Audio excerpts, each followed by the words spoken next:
Hello everyone, thank you for joining me around the fireside tonight. My name is Joe, and I'm here to tell you a story.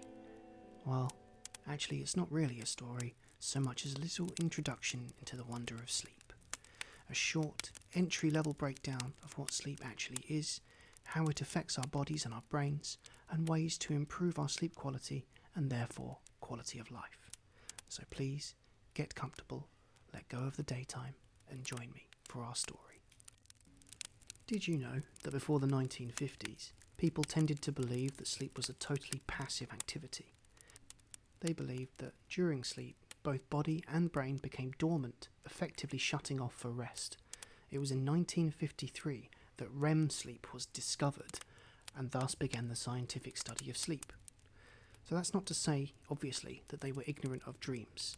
Dreams have been a part of our collective experience for as long as humanity has existed.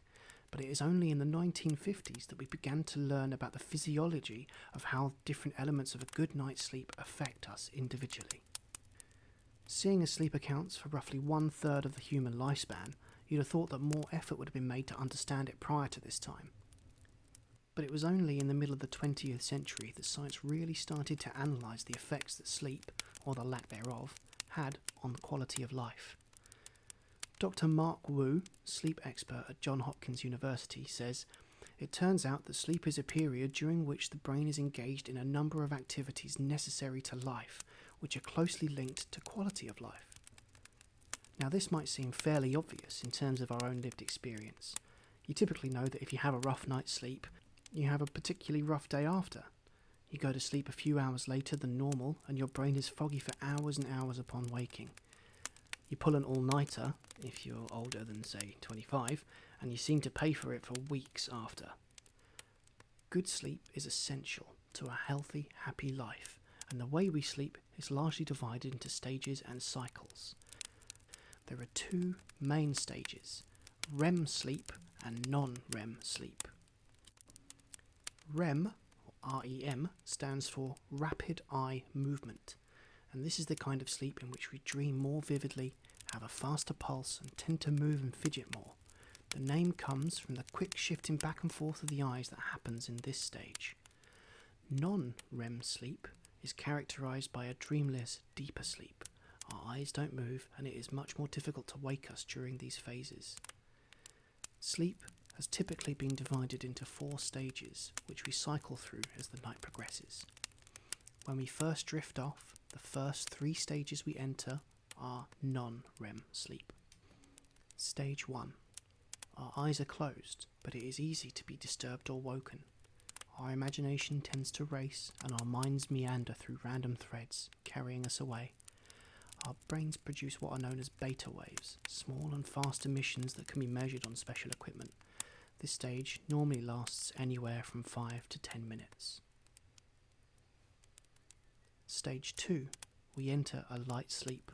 Our heart rate slow, our body temperature drops, and our breathing and our heart rate become more regular.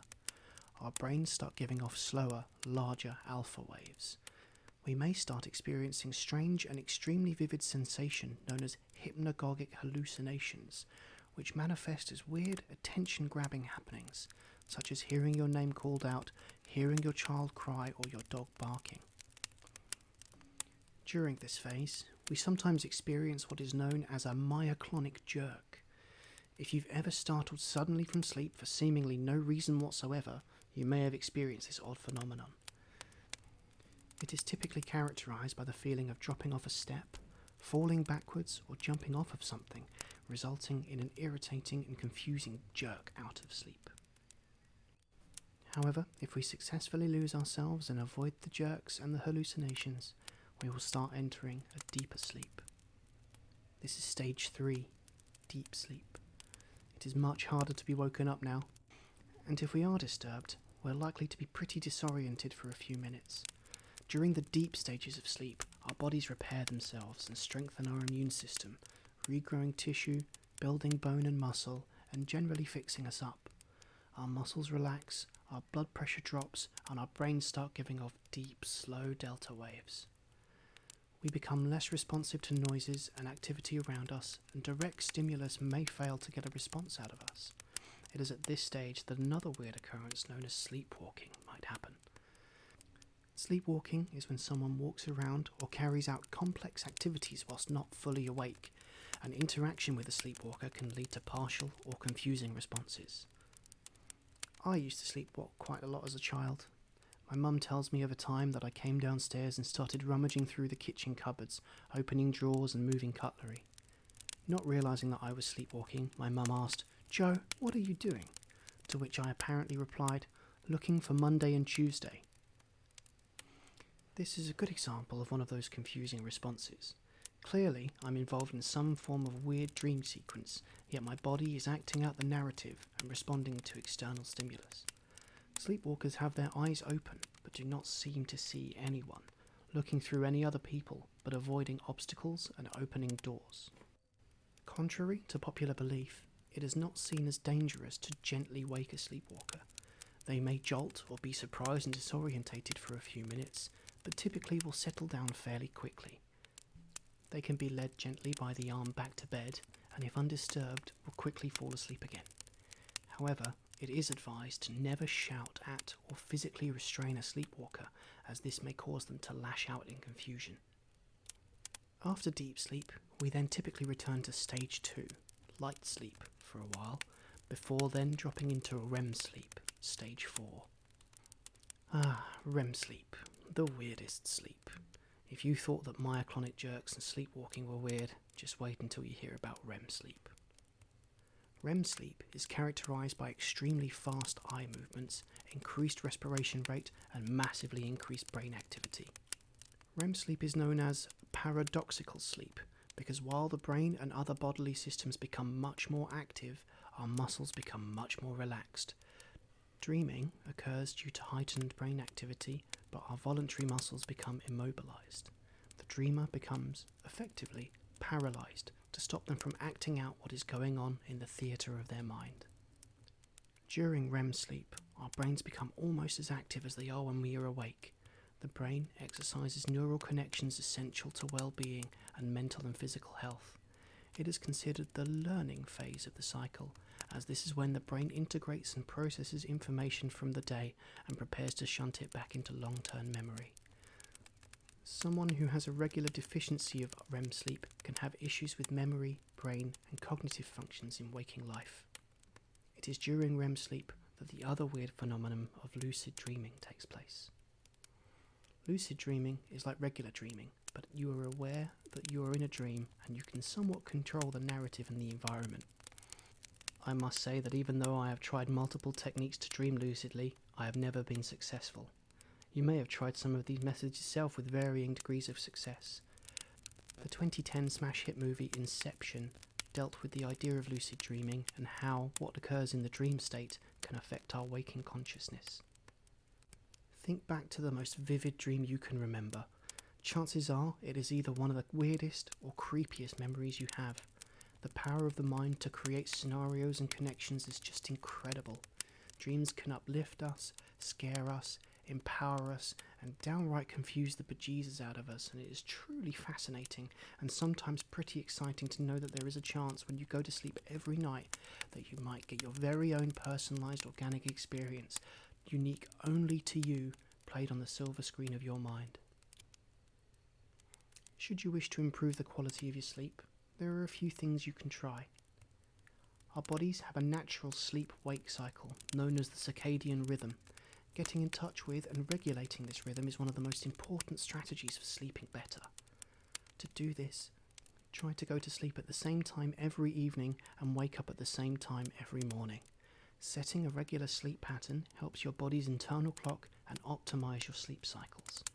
Keeping to your circadian rhythm also means avoiding sleeping in, even at weekends, and to be clever about when it comes to taking naps.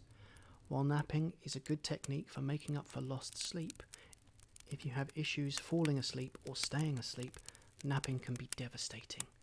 Keep your naps to just 15 to 20 minutes at a time and indulge only in the early afternoon.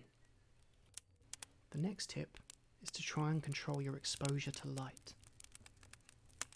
Melatonin is a naturally occurring hormone created by your brain, controlled by light exposure. Your brain secretes less melatonin when it is light, making you more alert, and more melatonin when it is dark, making you sleepy. Melatonin is a key component in regulating your sleep-wake cycle and circadian rhythm, and the amount of light you expose yourself to at bedtime can influence the quality of your sleep greatly. These videos are specially designed to be as dark as possible and still provide you a warm, cozy feel so as not to adversely affect this cycle too much. During the day, expose yourself to sunlight in the mornings, spend more time outside, and let as much natural light into your home or workspace as is possible. At night, avoid bright screens within a few hours of bedtime. The blue light emitted from modern-day devices are particularly disruptive to melatonin production. Try listening to something rather than watching something when in bed. There is also a rather good exercise you can try that might help you sleep. It is widely known that deep breathing from your belly rather than from your chest can activate the body's relaxation response, lowering your heart rate and blood pressure, helping you drift off. Try it, and hopefully after a short amount of time you should fall asleep. First, lay down on the bed on your back and close your eyes. Put your left hand on your chest and the right hand on your stomach. Breathe in through your nose, feel the hand on your stomach rise. Notice the hand on your chest doesn't move much. And exhale through your mouth, pushing as much air out as you can while contracting your abdominal muscles. Again, the hand on your stomach should move and the one on your chest should not. Continue to breathe in through your nose and out through your mouth, feeling your right hand rise and fall rhythmically, counting upwards as you exhale. Get used to this technique and try it a few times, and you should hopefully find yourself drifting off pretty quickly into a good sleep. And so there we have it, a brief introduction to sleep, dreams, and the different stages our bodies and minds go through on our journey through the night, as well as a few hints to try and improve your sleep quality. With any luck, you'll have already fallen asleep by this point of the video and be well on your way through the cycles and stages of the wonder of sleep. Good night and sweet dreams.